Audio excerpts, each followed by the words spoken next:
నుదిటిన కుంకుమ పెట్టడం వల్ల ఆ కుంకుమలో ఉండే కెమికల్ పడక మేడంకి అయితే నల్లగా మచ్చబడింది. దాంతో పాటు మేడంకి ఫోరెడ్ మీద అయితే హెయిర్ లాస్ అయితే అయ్యింది. కంట్రోల్ అవ్వడానికి నాకు ఇంట్లోనే దొరికే హెయిర్ ప్యాకెట్లు ఏమన్నా ఉంటే రెడీ చేసి పెట్టండి, బయట నుంచి హెన్న ప్యాకెట్లు కలర్ ప్యాకెట్లు అలాంటి ఏమి యూజ్ చేయకుండా అని చెప్పేసి మేడం అడిగారు. అలాగే జుట్టు కూడా రెడ్ అవ్వద్దు, రెడ్ అవుతే నాకు ఇష్టం ఉండదు అని చెప్పింది. కరివేపాకు అండ్ గోరెంటాకు అయితే అస్సలు యూజ్ చేయొద్దు అని చెప్పింది. మేడం కోసం అయితే ఇంకా నేను హెయిర్ ప్యాక్ అయితే రెడీ చేశాను.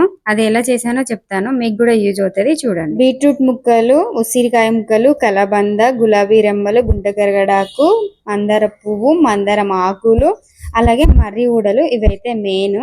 నిమ్మరసం ఇవన్నీ కలిపి మిక్సీ పట్టుకోవాలి మెత్తగా. సగం మిక్సీ పట్టిన తర్వాత కొంచెం కొబ్బరి నూనె అయితే అందులో వేసుకోవాలి. కొబ్బరి నూనె వేసుకున్న తర్వాత మొత్తం మెత్తగా మిక్సీ అయిన తర్వాత అన్నం వండినప్పుడు వచ్చే గంజి ఉంటది కదా, ఆ గంజి ఈ మిశ్రమంలో కలుపుకోవాలి. ఇది కలిపి పెట్టి ఒక హాఫ్ అన్ అవర్ అయితే పక్కన పెట్టాలి. ఇది హాఫ్ అన్ అవర్ నానిన తర్వాత హెయిర్ కి అయితే ప్యాక్ వేసుకోవాలి.